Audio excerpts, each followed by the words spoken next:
Hello and welcome to my latest painting tutorial. In this video I'm going to be showing you how to paint this Night Lords Legion Praetor for the Horus Heresy. Now as you can see, the model's already been completely stuck together and primed black. Now unusually for me, I've glued the head onto the model, and the reason for that is when I was test fitting, the head is a little bit awkward to get in and out, and my assumption was I'd probably end up damaging the paintwork a little bit, trying to get it back into the hole after painting it. So I just decided to just go for it and just glue it in there to start with.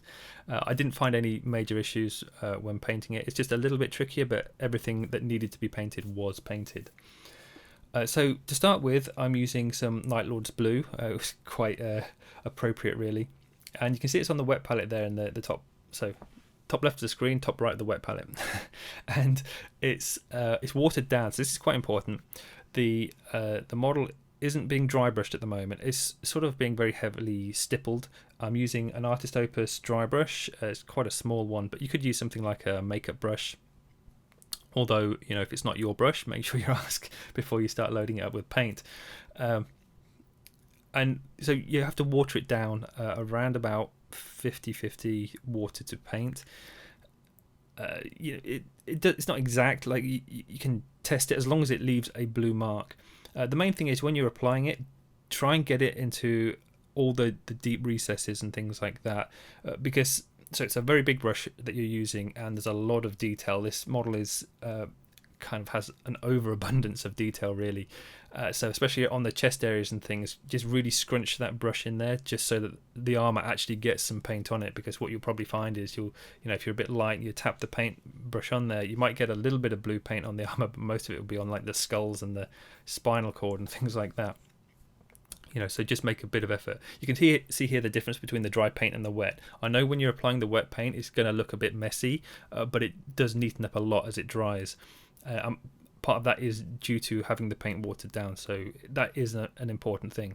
So we're doing the same thing again here now, and we're on to Kantor blue.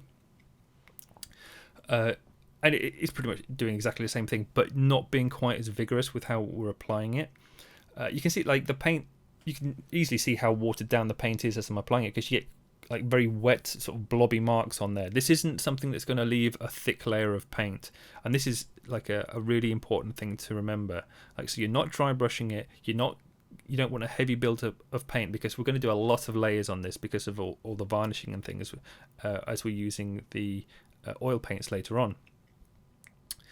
You can see just at the bottom the model is actually tacked onto the base, so I'm using kind of so I think the company's called Blue Tack or whatever, but it's obviously white tack. It's just like a tack, like poster tack that if you'd stick posters on the walls and things like that, just so I've got something to hold on to. You'll probably see it change a little bit later on, where I put it onto a painting base to hold on to, and then later on in the video I glue it back to the base and things. So it doesn't matter too much. I didn't find there was any reason really to not have it glued to the base, because you can still reach all the areas that you need to. It's got a very open pose. So the third colour that we're using here is Macragge blue. I don't know if that's how you pronounce it, but that's how I'm going to be pronouncing it. And again, it's exactly the same thing again, but you're focusing more on the areas where the light hits naturally. So all you have to do is just hold it under a lamp or something like that, just so that you can, just to give you an idea. But you don't have to be too exact with how you do this, because obviously as you turn the model around, the light will move on it. So there's not like one exact angle to hold it at, but if you go for a slight directional lighting with it, it will tend to make the model look a bit more interesting. So you can see from the front here, I go for more like a top left angle, and that makes it a bit more easy when I'm filming it as well, because the lamp is directly above me, so if I hold the model slightly to the side, the light will naturally fall onto those angles. So it just gives me a really easy guide to refer to for placing any highlights on there. You can see here I'm just going in with a small paintbrush. It doesn't have to be as small as this, but anything with a good tip on. But so as I was mentioning earlier, there's a lot of detail on the sort of chest area on this, and even with making a bit of effort to try and get the paint in there, the top of his chest faces upwards, so the light will naturally catch it and it wants to be highlighted. but you can't really get that sort of stippling technique with the larger dry brush in there, because it just doesn't reach properly. So it will look a bit dark. So just go in with the the small brush and just do a bit of very rough. Don't spend a lot of time on it. In fact, don't spend a lot of time on any of these early stages before we do the oil wash. I've done this process a few times now, and what I've discovered is that spending too long in the early stages is a complete waste, because the oil does a lot of the magic in terms of shading and blending. So any of these early highlight stages, even if they look really rough and unfinished, they will look so much better just after the oil wash. And then we are going to be painting on top of those anyway after the oil wash is dried. So it's not worth spending the time beforehand. You just really want to get those sort of colours and a little bit of light direction and very rough texture on there. When I say rough, I don't mean in terms of paint build-up. I just mean you're not spending a lot of time doing it. But just to get paint on the model, really. So this final stage of highlight, I wasn't actually super happy with this. So I've used Calgar blue for this stage, but this is a layer paint. So layer paints are a little bit different than base paints, and the main thing that they're different with is that they are very translucent. What that means is just when you apply it, they're very see-through. They don't leave a very strong mark. Now, for my type of painting, when I'm trying to paint quickly especially, I prefer my paint to be a bit more opaque. So Calgar blue wasn't really cutting it. Now, if you wanted to do very soft transitions, layering up, spending a long time being really neat and things, and with glazing, then the Calgar blue would be great. But I wanted to get this stage done quite quickly. I just found it a bit frustrating that the marks that I was making, they're hardly making marks. I mean, you can kind of see them on the model as I'm doing them now, but for me, it just they weren't light enough. It's the same. You're doing the same sort of thing. So I'm using a small brush, so it's a size 00 Artist Opus brush. You don't have to use Artist Opus brushes. It just happened to be my preference in terms of painting. But anything with a good point on. It doesn't actually need to be a good point even at this stage, because again, like I was saying, it's a very quick early painting before the oil wash. And for this stage as well, you're only doing this really on the front, on the most important areas that stand out. So this will be to help you with your focal points. So the arm with the gun on, the shoulder pad, the head, the forward leg, so the upper thigh, and the sort of chest area. Those are the main points that the light's going to hit. Don't bother spending too much time on the back doing loads of fine detail stippling and things like that. It's not worth it at this stage. You can do that later on if you want to, just to make the whole model up to a high standard. I'm doing this to kind of like a very high tabletop standard. You could probably get away with calling it display maybe if you want, but the tag doesn't really matter, how you describe it. But I think it looks pretty cool at the end for a reasonably quick paint job. I think it took me around about 5 or 6 hours total to paint the model, which is obviously too long for a tabletop model for general army purposes. But for something like a Praetor, then I think it's worth spending a little bit of time on, because obviously it's like the leader of your army. So again, as I was mentioning, focusing on the head here, and really I do spend too much time on this little bit of stippling. If you don't want to use the Calgar blue, which by the end of this I didn't, if you just go back and use the Macragge blue and mix some white in with that, you'll get a much more opaque finish. That's because the Macragge blue is a base paint. I'm not super keen on the difference between base and layer paints, because I feel like you could just add water or whatever medium you want to a base paint and you'll get a thinner paint anyway. So yeah, I mean you can use whichever paint you want really, but for me, yeah, I just wasn't really very happy with the Macragge paint for this. I mean, it still works, it gets the job done. But I feel like I could have done it even quicker with a more opaque paint. So there you can see I've just spent a little bit of time doing some very sloppy stippling, just getting it in the highlight points. Now you will find at this stage, and it's quite common with my videos with these tabletop painting army pieces, that the model looks just awful in the early stages as you're going through, and it's one of these things where you have to trust the process, because it will turn out okay in the end. And really, the oil wash does make a vast difference. What the oil wash and the matte varnish afterwards makes a huge difference in terms of just neatening everything up. You can see here I'm just picking out a few edge highlights as well. It doesn't matter too much if these are super bright. So again, I'm using the Calgar blue, and if you find they just stand out too much, then don't worry, the oil wash is going to tone it right down. Be a little bit careful if you want to do any stippling using the Macragge blue, because that will make the armour a bit too blue. He'll start looking like an ultramarine, and you don't really want that. The main thing about the Night Lords is their armour is quite dark. So the Macragge blue is more of a highlight colour, and if you just want a touch more like saturation in there, that's the colour to go for, but only keep it around sort of like the highlight areas, but make sure that you add a bit of white to that for the higher highlight areas, or use the Calgar blue if you want to use that,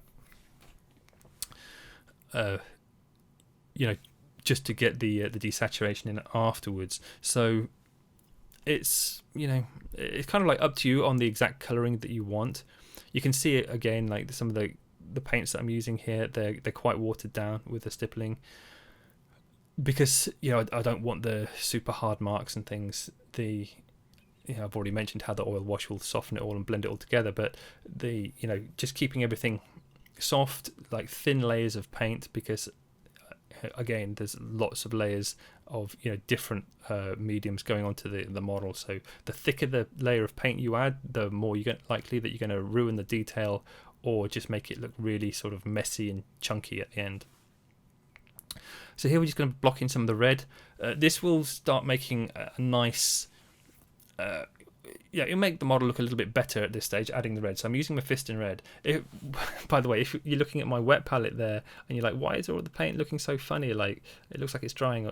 It's not drying. What's happened is, so I've been using my wet palette for quite a long time, and then you wash the paint off, and I've done that probably a few too many times now, and I've started wearing off the top layer of it, so the paint is kind of bleeding into the texture because I've roughed it up too much from scrubbing the paint off all the time. So don't worry about that. It's just because I haven't put a fresh piece of paper on there. I've just kept using the same piece over and over. So next up is, and by the way, for the Mephiston red, you probably want to do a couple of layers, but just pick out anything red that you want to be red. Now, some of the lenses, so he's got I think 3 or 4 lenses on there. Those are going to have a slight different look to them to the rest of the red, and they'll be a bit darker. But the oil wash will dull them down, so it'll be quite easy to just do the strong highlights over the top, and they'll be high contrast still. Here you can see I'm just sort of flicking paint onto the model for the sort of bone areas. I did find this a bit of a pain actually. There's a lot of these bone bits, like spinal column sections and skulls and stuff all over the model. The spine things, they've got lots of little angles. Try and keep it neat. You don't have to get a perfectly opaque finish to how to the paint. You can see here mine, I use quite watered down paint, so I did like a couple of layers on each one. Don't worry about going into the recesses, like if it goes in there, so it'll look a bit rubbish. You won't be able to see the individual teeth very clearly, things like that. And when you're applying the paint, try and paint towards the highlight areas. So again, like you hold the model under the lamp, see where the light's hitting it, move your brush always towards those areas, and it'll create kind of like a rough sort of highlight on there just using the one color of paint. Here I'm using Baneblade brown, and this is going over anything that's going to be sort of flesh colored. I thought, so if it's got a couple of decapitated heads on there, bits of skin stuck to his armor all over. My thinking is that all of the skin is going to be really kind of ill looking at this stage. There's no blood in it. The colouring is going to be really hard to determine. So just like a really kind of desaturated browny grey colour should get the job done. So you can still sort of see that it's a different material from the skulls, but no specific colouring to it. I mean, there's no telling what they've done with these little grisly trophies. So don't what I would suggest against going with anything sort of pinky coloured or anything that's too vibrant, making it look lively, because it's clearly they're not alive unless it's a chaos like kept alive sort of curse thing, something like that. But this is like a heresy model, so he might still be a good guy at this stage for all we know. I don't know what everyone was thinking, that the Night Lords could be on the Imperium's good side when they walk around looking like this, but whatever. The same thing again when applying the paint. Paint towards the highlights. Now you can see here the Baneblade Brown, it doesn't have great coverage, but it's not a problem in terms, like, it allows you to do some very quick like layers. I've watered it down again around about 50-50 water to paint. I made a bit of a mess there, didn't rub the paint off on my thumb or anything, so the brush was too overloaded on the tip. That's the thing, like if you overload your brush on the tip, there's a strong chance you're going to make a mess with it. But it's very easy. I just cleaned off the brush, slightly damp brush, rub it over the area. Because the paint's quite watery and wet, it'll just sort of soak into the brush anyway. Very easy to correct that kind of mistake there. Whereas if you were using a more opaque paint, like a thicker paint, it would start to dry before you could even start cleaning it off. So there are benefits to using thinner paint in terms of mistakes. So if you make a lot of mistakes, then thinner paint will be your friend. The colours I used for the bones were it's just Balor brown basically at this stage.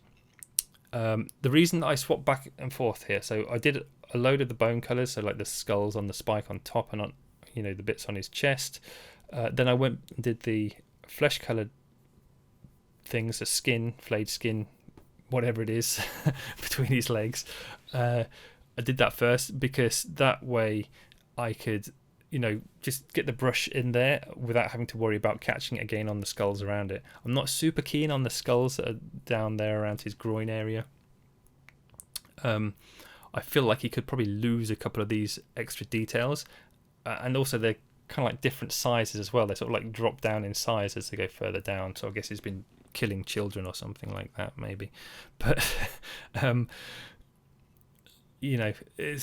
it just makes it a little bit easier painting the skin, flayed skin sort of things first before going on to painting the bone. And by the way, so one of the skulls that's hanging down, it's got a little hook, so it's right next to the sort of the dead head next to it. When I was looking at that a bit closer, I felt actually that it looked like it has skin on it, and it's just been on his hook there for quite a while. So later on, I do change it a little bit.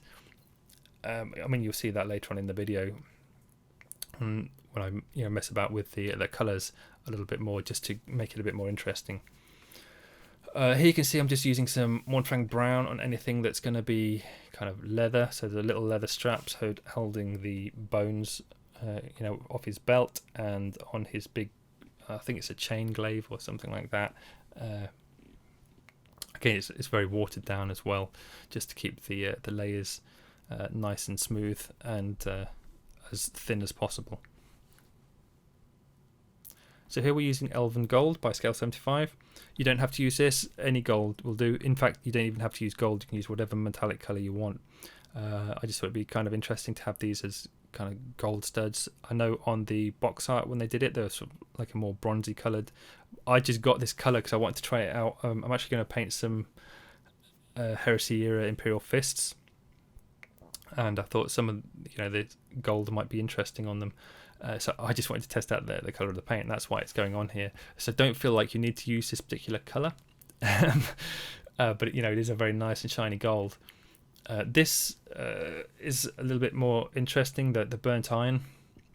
It's a nice colour. I really like these sort of silvery colours from Vallejo. the metal color ones. They're more for airbrush really, but I find that they have such good coverage and they flow so nicely. The only thing is you have to be a little bit careful with them, because if you accidentally catch the wrong area, they will sort of flow into recesses and over other parts of the model. So don't overload your brush when you use them. If anything, you can put it into a well palette like you can see I've got here, and just give it a minute to dry. So it just makes them a little bit more controllable. You can see here as I'm applying it to the chain glaive, I'm really being quite messy with how I'm doing it. Still keeping it, so it's almost dry brushing. So don't use a brand new like fine detail brush for this. This is an old brush. You can see it looks a bit ratty. It's still a size 00, but it's just one that I've put to one side for kind of like rougher painting. Try not to get it too much into the recesses. That'll help with creating a nice bit of depth and detail. So it is sort of dry brushing, but I'm not, rubbing it off on a piece of kitchen roll and spending a lot of time doing it. It's kind of like, I don't know, wet dry brushing or something. But, just being kind of sloppy. I'm covering most of the area. When I say sloppy, don't get it onto anything else you've already painted, obviously. You still got to be fairly controlled with how you're doing it. Don't just close your eyes and point the brush at the model. But, you don't have to cover the whole area of the metallics. You can just, pick up some of the more raised parts and leave the recesses black. And there we are. That's so it looks like I've done it fairly quickly. This actually took me the longest part of all the painting was blocking in the colours. It's my least fun part of painting a model is blocking in the colours. But if at this stage you like how it looks, then by all means stop right now. You don't have to do any of this. Like if you don't have oil paints or anything like that, it should it still looks quite good, and I think it'd be perfectly suitable for a tabletop level. But also, so you can see there, I've just given the whole model a quick coat of Vallejo Mecha gloss varnish. Now, I applied it with an airbrush. I wanted to do this video without using an airbrush. You can apply this without using an airbrush. I just did it because it's quicker. But put it in a well palette. You might want to water it down a little bit just so you get a nice even flow, but just cover the model nice and quick, and you'll get a nice finish anyway. You don't need to use an airbrush. It just happens that I did for to speed it up. So here I'm using burnt sienna oil paints. I'm using the red grass glass plate thing that they sent me. I just find it really kind of handy for this sort of thing, so I can cover it up in one of the palettes to keep it fresh for a few days longer. But if you've got like a tile or anything like that, that's great to work with as well. But what I did was I took some oil paint, just black and burnt sienna, and I mixed them together, and then I've been adding the mineral spirit. When you're doing this, be careful, because I have a problem. I've been painting with acrylics for a long time, and I've built up a lot of muscle memory in terms of putting my brush into the water jar and licking my brush and things like that. Be really conscious of what you're doing and don't do those things, especially the licking part. But what you'll find is, so it goes quite thin, but it doesn't go as thin as water when you're applying this to the paint. So you can still see this like sort of bumps and like smooth undulations on there. But you can see also that I haven't turned all of the paint into that same consistency. So some of it is still quite thick. And the reason for that is I want to have a little bit thicker paint in a few areas. So I'll show you that when we get to it. But first of all, and this is important, make sure the gloss paint has dried. You can use a hairdryer just to speed up the process, but it needs to be fully dried before you do this next stage. You do not want to apply this to the wet varnish, or you'll make a mess and just ruin the whole process. But once you've mixed the colour together to one you're happy with, so I like quite a dark brown, then you just slop it all over the model for a start. Also, by the way, keep your brushes separate from if you're using oil and the acrylics. Don't use the same brush. Like you can just get all sorts of issues with that.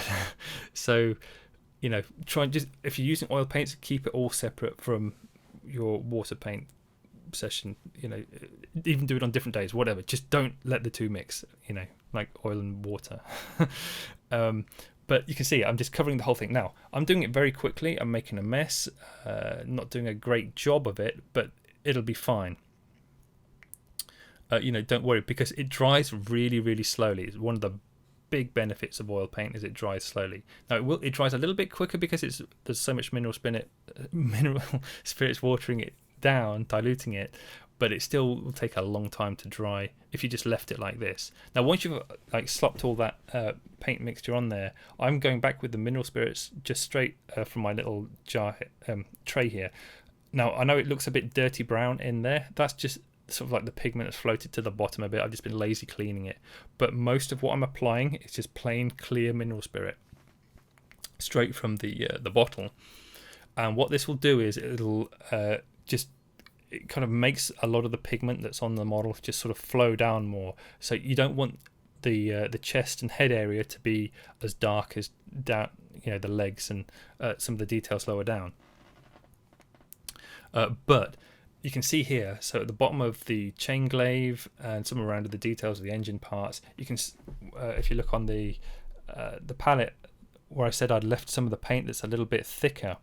Now this is where you apply this to the model. So especially around the teeth on the axe or any of the metal parts that you want to be a bit darker, you can then sort of load up the extra paint on, and when that dries, you'll have like a nice transition. You can do a very quick transition using oils, just using even one color, and quicker than doing it with acrylics, and probably a better result as well. Just be a little bit aware. Obviously, if you have mineral spirits still on the brush, it's going to water it down again when you touch the model. So you need like a kitchen roll or something just to wipe off the brush, so you can actually get the thick paint on there, so it's not too wet.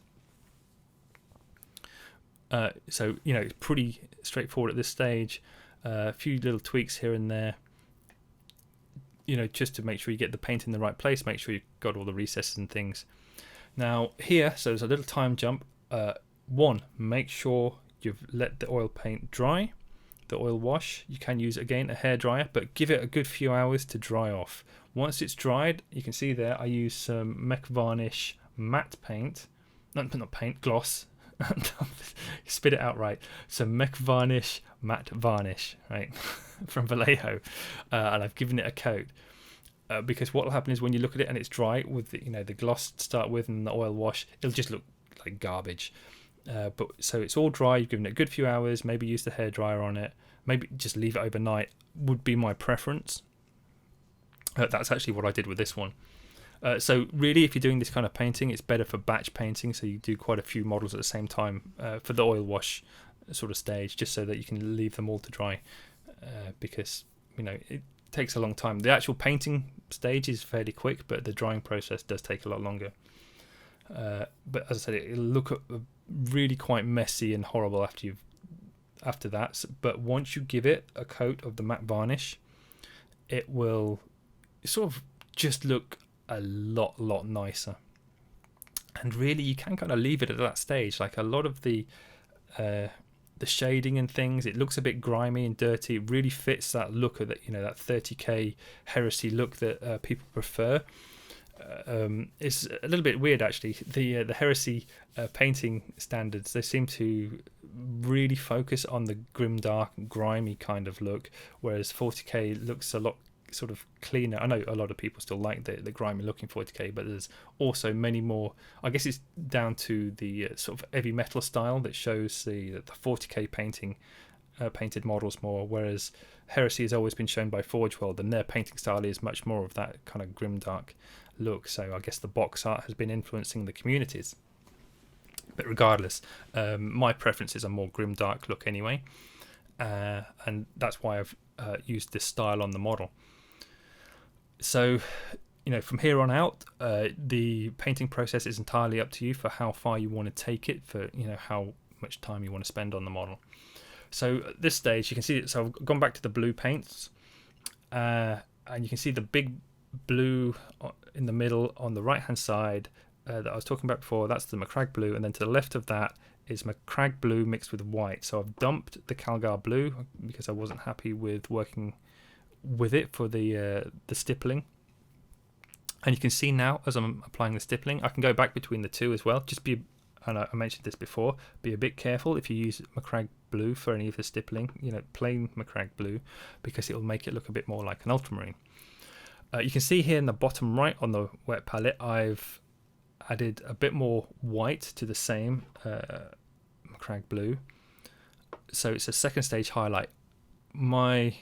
After I'd done a few of these and done extra highlights all over the model, I've changed my mind a little bit on whether I should go to this stage highlight or not. Generally speaking, for all of the armour, don't go any higher than the blue on the second, one down on the left. So the Macragge blue mixed with a small amount of white. That should cover most of the armour in terms of highlight stippling. When you go a stage higher for the highlights, you can get a nice shine spot, but it's going to take a lot longer in terms of blending it all together. If you just want to keep it for the focal points on the model, so like this shoulder and the head, that shouldn't be too much of an issue, but even then I kind of felt like it wasn't necessary.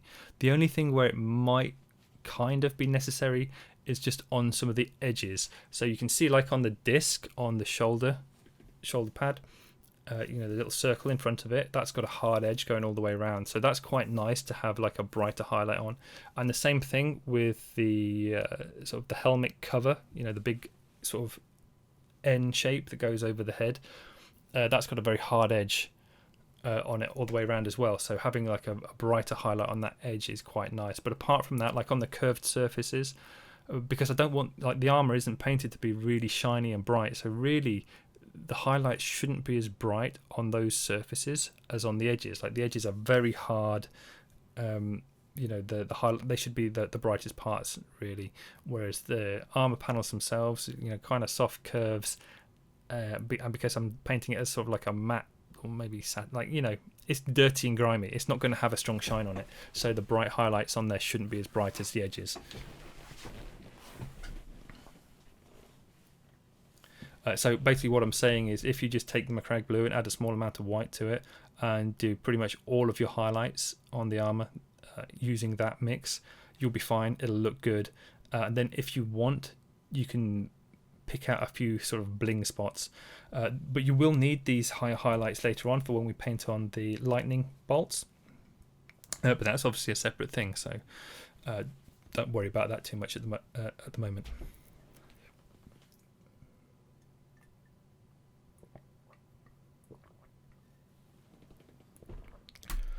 So here you can see where I'm going to mess up slightly. Actually, I was just saying about how you don't need too much of the bright highlights. When I applied this, I'm like, oh, that's way too bright.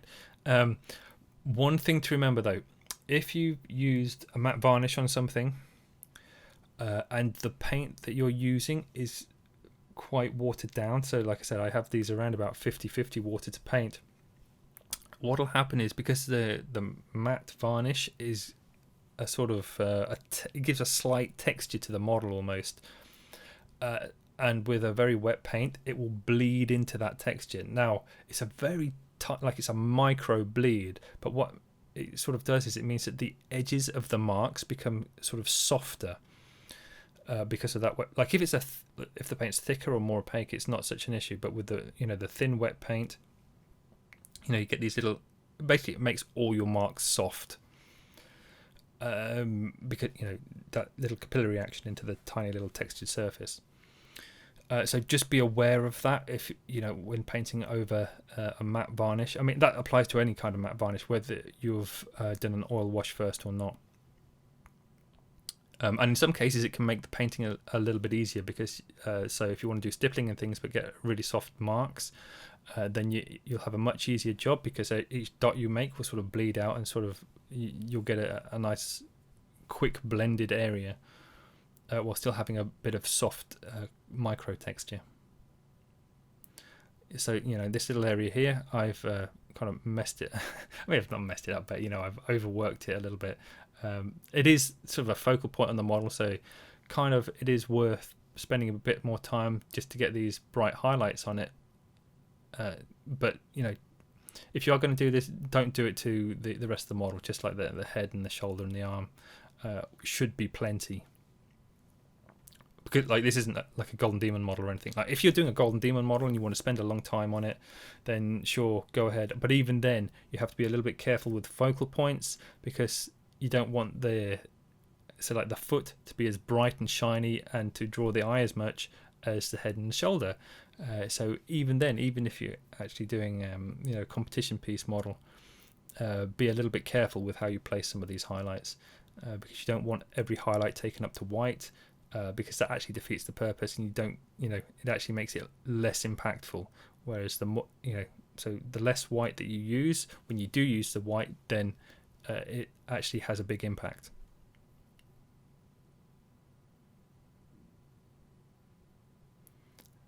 So again, this thigh here, it's quite nice because it's stepping slightly forward. He doesn't have any tactical rocks or anything to raise his leg up a bit, but he is slightly hunched forward, so his leg is standing out, and it's got a very flat angled surface here, so you can put a bit of a nice shine on it. It gives the model a bit of depth. So really, the way the model's sculpted, it's very kind of two-dimensional, flat face on, apart from the big chain glaive, and even that it doesn't go front to back. It's sort of like angled, almost going straight across the model. It's really nice. So it's a nice open model in terms of painting. You can get your brush on most of the areas very, very easily. So this flat panel on the thigh, you have a few options in how you paint this. You could do the whole of this flat section as one just light highlight. I felt that would look too overpowering though, especially in terms of comparing it to the head and shoulder, because you just have a big large block of highlight. But I definitely wanted it to be to look like it was further forward, so I put like a little highlight line going across it, and then sort of blended that out. Now, you don't want to spend too much time doing it, but one of the benefits of the stippling method is you can get like a very quick transition, just putting some dots there that go a little bit further apart. And again, because of that sort of like little micro texture from the matte varnish, they bleed out a bit, make sure you're keeping the paint thin, of course. So this sort of stippling along with the matte varnish on top, underneath it, creates it's quite a quick process to do that. Now, again, like if you want to do like a Golden Demon piece or whatever competition piece, then it might not be the best in terms of varnishing first, because it is giving you another layer of material to work on top of, and the more layers that you add, then the less clean the model looks. So I wouldn't recommend this technique for taking it up to a competition painting standard, but in terms of, it's in terms of like a gaming piece or like a sort of just a display level piece or whatever, that's kind of fine, and will speed up the process for you. It's also quite nice if you want to do very soft little sort of micro dry brushing as well, because again you've got that very, very, very fine texture on the model from the matte varnish.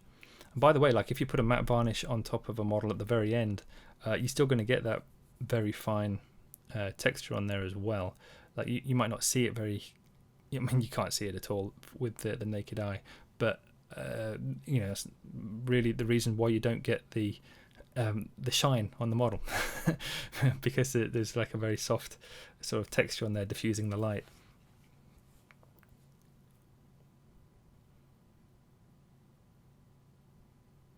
And again, same process on like the feet as well, more stippling. So the feet are a little bit darker, because obviously I didn't put the pre-highlights before I did the oil wash. So you might want to just use a little bit of the Macragge blue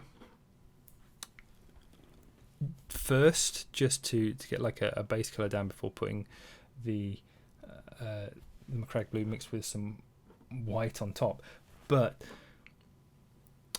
be careful doing it, because again the Macragge blue adds more blue saturation to the thing. It's more of a solid blue colour, whereas obviously if you add white to it, then you've already desaturated it. So just be a little bit careful doing that. So here, this is how I paint on the lightning bolt. Very kind of easy. So, start Macragge blue mixed with white, paint on the lines. Now, when you do this, you want a really good point on your brush, using just the very tip of the brush. If you see how I'm applying it out there, and you want to make it kind of really wiggly, but sharp wiggly. So not little S lines, not like spaghetti painted on there. You want like little zigzags going in all sort of directions. Once you've done one line, add a little bit more white to the mix, go over it again. You don't need it to be perfectly on top of it, so you can have little breaks and things in the line. It makes it look a bit more interesting. Then the third stage highlight is doing the same thing, but we're just using white. So I'm using P3 Morrow White. Doesn't matter, just my preferred white. I find it's a bit smoother, but any white will probably do the job. And here you're just going to pick out a few little sections, and you can see like on the other disc as well, I put the brightest highlight at the very top, and that matches in with the highlight on the edge of the circle. I just thought that was a bit more interesting, to make it look like the lightning's coming from the edge of the highlight. It just helps to sort of anchor it onto the armor. I actually did the same on the thigh there when I put the lightning bolt in. If you look in the top left hand corner, there's a sort of like a little brighter highlight there. So it almost looks like the lightning bolt is kind of coming from the highlight. Now I'm going to paint in the eyes. Eyes only got one visible eye. So this is again Mephiston red. All the red things are painted using the same colours, just some colours are like different amounts of them. So first thing I do, just paint the whole of the eye red. That was done beforehand, before the oil wash. Then I'm using Evil Sunz Scarlet, Wild Rider red, Trollslayer orange, or Firedragon bright, doesn't really matter which one. They're both sort of oranges, and then mix that with a bit of white. What you can see me doing there was using the Mephiston red, quite watered down, and just doing a bit of an OSL glow coming from the eye. So it's painted underneath the eye. Don't paint it on top. So the forehead section of the armor, that extends further out than the eye, so the light wouldn't be able to get up on top of that. But underneath, the eye's very kind of in line with it, so the light will travel down and catch that sort of area. It also makes it look a bit more interesting as well. But so you don't want to go too harsh with the red, like keep it sort of almost like a glaze going up to the eye. I am going to add some highlight to it. Like I was looking at it and I was like, the red isn't quite vibrant enough to work on its own, the Mephiston red, against the blue. To make it look like a glow, it's a bit too dark. So you do need some highlight, but you don't want to highlight the OSL glow bit at the bottom too much, because that'll then defeat like you're taking away the red and it won't look like a red glow anymore. But the eye is very, very simple. You're just painting, at least it'd be more simple when you're not painting it with a camera filming. So I'm having to hold this as a bit of a funny angle. It's made it a bit more tricky for me. So I'm neatening it up a little bit after I've just filmed this, but it's basically just layering. So you just go through those reds and oranges, like I said. Just each time you add the next layer, have it a little bit smaller. So you can see a little bit of orange and red at the edges of the eye, but like towards the center or wherever he's looking. So the final stage highlight, and you can take it up to white if you want. Wherever you put the final dot of highlight, that will kind of like work as his eye for where he's looking. For the OSL here, so I was mentioning about how it needed to be highlighted a little bit. So particularly the edge there, right next to the eye, that's a good place that the light will catch. Don't take this all the way up to the orange mixed with white. It's a bit too strong, and that will then take away the impact of the eye itself, because the eye will no longer be just the brightest part there. If you want, you can do maybe a tiny little highlight with it right underneath the brightest point of the eye, and I think I'm just about to do that now here. But don't go too strong with this at all, because as I said, like if you do this under edge too bright, it'll take away from the impact of the brightness of the eye itself. So there's just a tiny little dot right underneath it.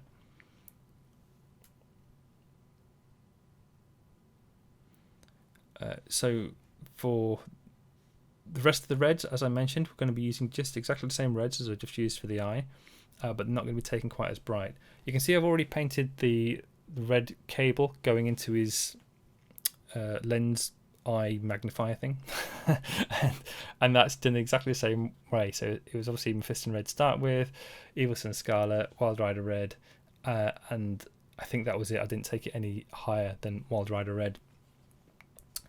For the lens here, so I just went straight for Wild Rider red to start with. These are so small that you don't need that many transitions on them.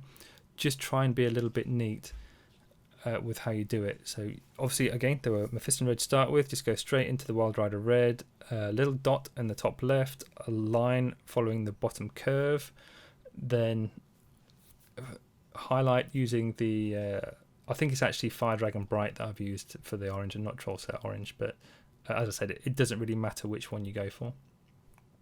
But some of that mixed with a bit of white, that should be the final highlight at the bottom edge of the lens. And then if you just go back with a white, like I haven't got it on the wet palette there, but like a little white dot on the top left, that'll just make that ping just a tiny bit stronger.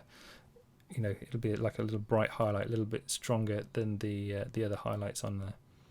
You can see I just added a bit of water on the wet palette just to make it flow a bit. It just helps with getting the paint off the brush. But you know, because these areas are so small and you have to be a bit precise, you take a little bit longer with the movements. So sometimes adding a bit more water gives you a tiny bit more time just to get the brush in the right position. So there you see I went back with a white dot that went on there. Didn't go exactly where I wanted it. So I've just gone back with some Mephiston red and I'm going to have to tidy this up a little bit.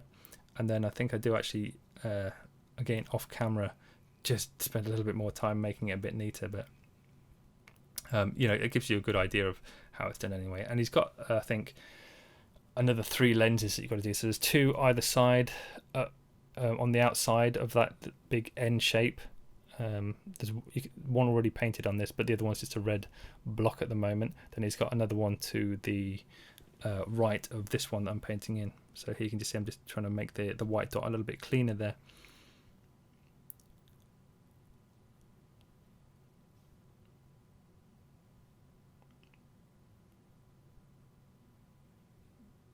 So the reason that when I do the little dots on them, the reason that I do multiple layers of highlight for those is because each time I do them, so the first highlight, when I did the Wild Rider red, that was quite a big dot, and then each successive dot gets a bit smaller, so it gives a little bit of a transition at the side of the highlight. It just makes the dot look a bit better, rather than just going straight for a white dot on top of the dark area.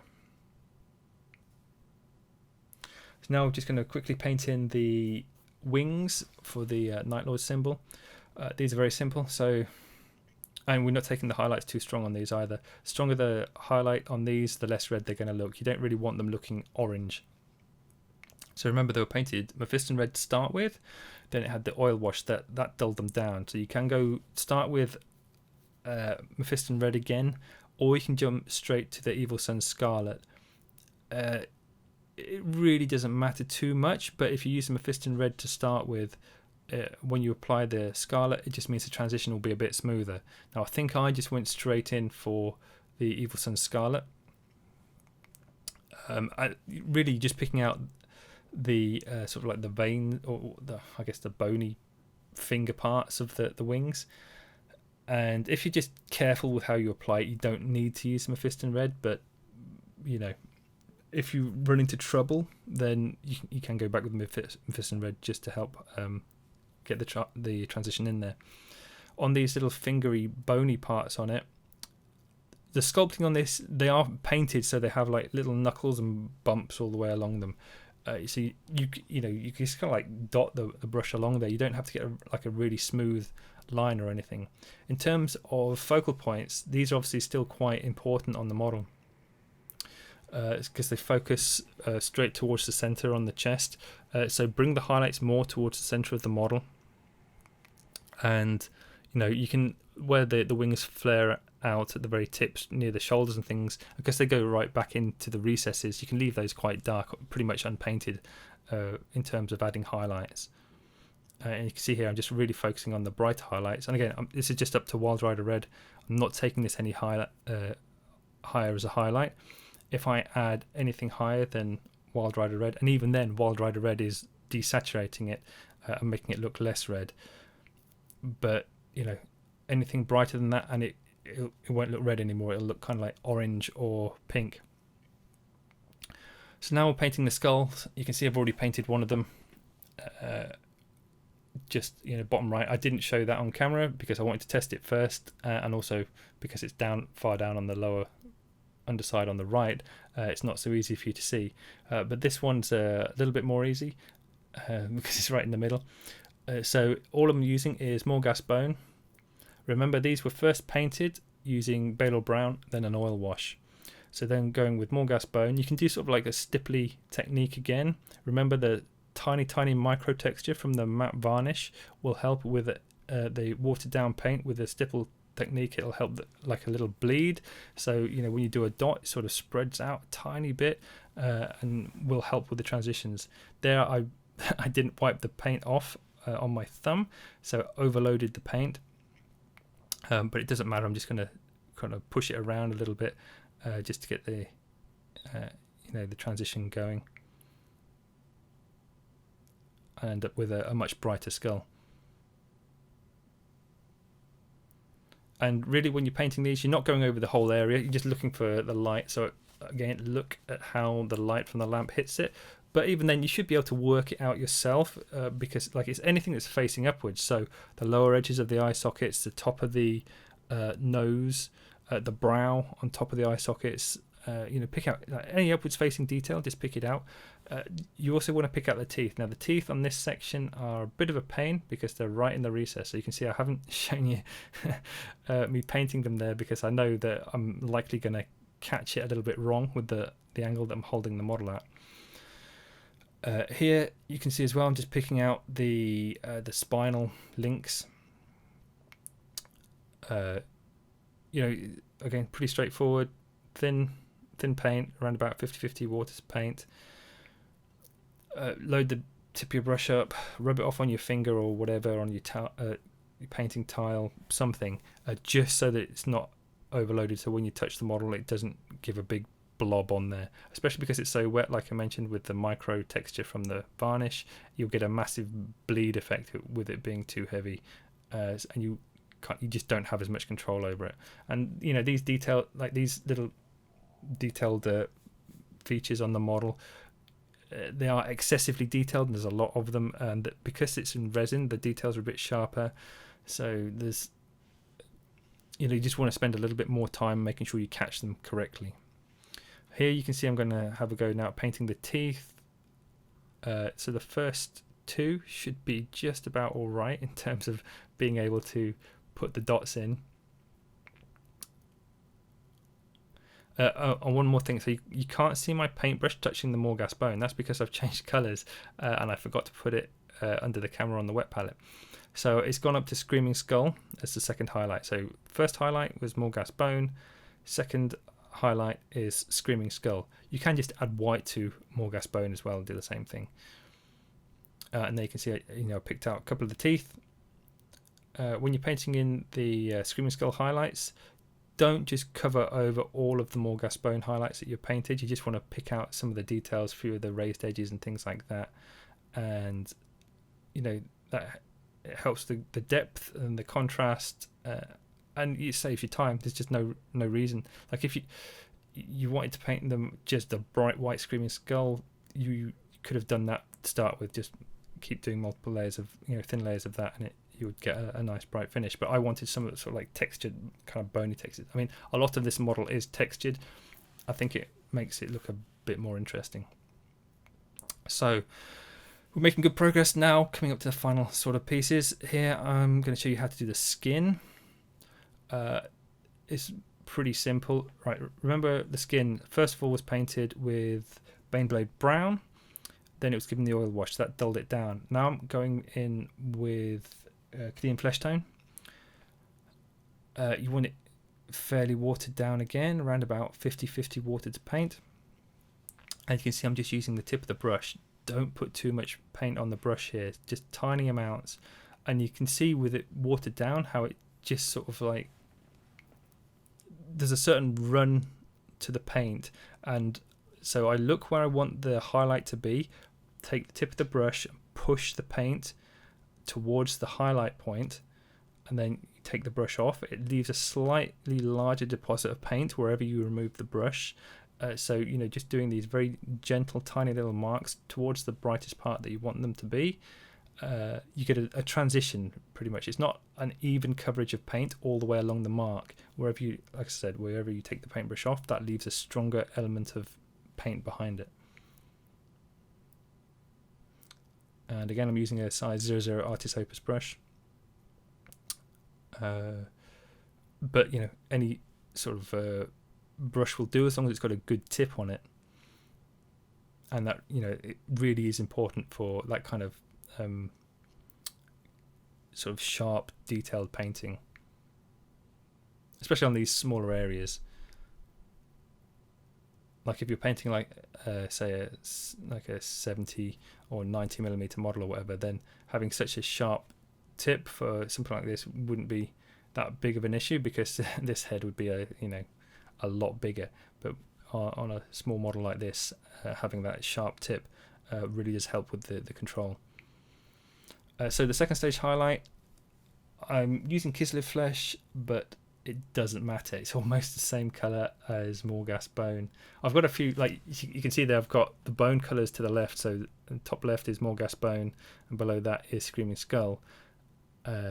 Top right is Cadian Fleshtone, and in the middle between the Morghast Bone and Cadian Fleshtone, that's Kislev Flesh. And you can see like there's just bits of pink and stuff, difference between them. If you just put Cadian Fleshtone and then highlighted it with Morghast Bone, you wouldn't be able to tell the difference. But the main thing is just look at how I'm applying the highlights. It's just very small areas, always pushing to the paint towards the highlight point. That's the big thing, because it creates a transition. And because I'm only painting in small little areas, it's quite quick and easy to do. And then on the tongue there, just going back a bit with the Baneblade Brown, just to make him look a bit ill still, so he's kind of desaturated. There's no blood left in him or anything like that. He's just looking very dead and poorly.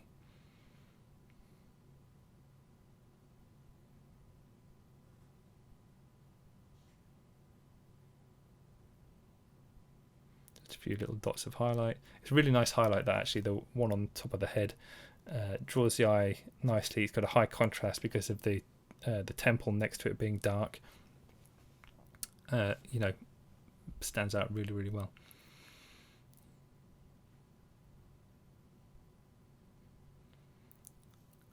So final stage is just to highlight the metallics. So I've gone back to the burnt iron, the Vallejo metal color burnt iron, and all I'm doing is just picking out the areas that are catching the light the most. So okay, like hold it under your lamp. What you'll find is that the left-hand side of those spikes will catch the light, so just paint those all metallic. Remember, you've had a matte varnish on here, so it's dulled down a lot of the metallics, but they still have the kind of mica or whatever in them to make them look shiny, so they'll still look metallic, just not as bright as they were. So the nice thing is when you're applying this, it just works as a highlight. The best thing is on the weapon here. This is where the most amount of work will pay off. Now the weapon looks really nice and grimy, so all you're having to do is just pick out basically the edges, any upwards facing edges, or if there's curves, there's a few slight curves. There's like the engine exhaust part, and whatever they are, the engine cover. Just pick these out. You can put a few scratches in as well, so it looks like there's fresh metal showing through on the grime. But just picking out the edge highlights and things just gives it a little bit of detail and depth. So not a lot of work, but it creates a nice high contrast finish. And because the burnt iron, it's not a super bright silver finish. Like if you went in with a chrome or whatever, it would almost look obnoxious with how bright it is, because it's a little bit duller, but it's just bright enough to work as a highlight. It's, you know, kind of, I feel like it's a much more effective kind of highlight for it. And here just a little bit of burnt iron on top of the curve as well. But again, it's like kind of like the white, less is more. Will get the job done. And so you don't even need a nice transition. Like you just kind of like do either stippling or scratchy kind of marks with this, and like the grime does a lot of the work. So you can see I've just been over the whole model with the metallics and things, just picked out bits here and there, and that's pretty much the model painted. So you can see I've got sand on the base now. I haven't painted the base at all. This is just regular sand. I glued it to the base using PVA, and then I mixed more PVA, watered down, ran that all over the sand. That's a really good tip. It makes the sand not rub off. Like usually when people put sand on a base, they just put the glue down, dust the sand on top, leave it to dry, then they'll paint it and dry brush it. And what you find is bits of sand flakes off. But if you put the glue down, put the sand down, then water down PVA, flood the base on top of that, and leave that to dry, the sand will be kind of like rock solid. It won't rub off, you know, as you do more to it. But I'm being really lazy here, so I'm not painting the base at all. I'm just going for Forge World Weathering Powder, dark sand, using quite a large brush. I think this might be a size 2 Winsor and Newton, but it was one that was a bit, you know, rubbish when I got it, so I just put it to one side. But it's kind of like a nice big brush, so I can very delicately dust the put the powder onto the base. Now if you want to fix it, just give it another matte varnish. That will stop the powder from going away. But like, unless you're going to get water on there to reactivate it or whatever, I wouldn't worry too much about that really. And that's pretty much it. That's the end of the video. So I hope you enjoyed it. Please subscribe. I've got lots more videos coming. There's going to be quite a bit more Horus Heresy stuff with the launch of the new game, but there's plenty of other things to come as well.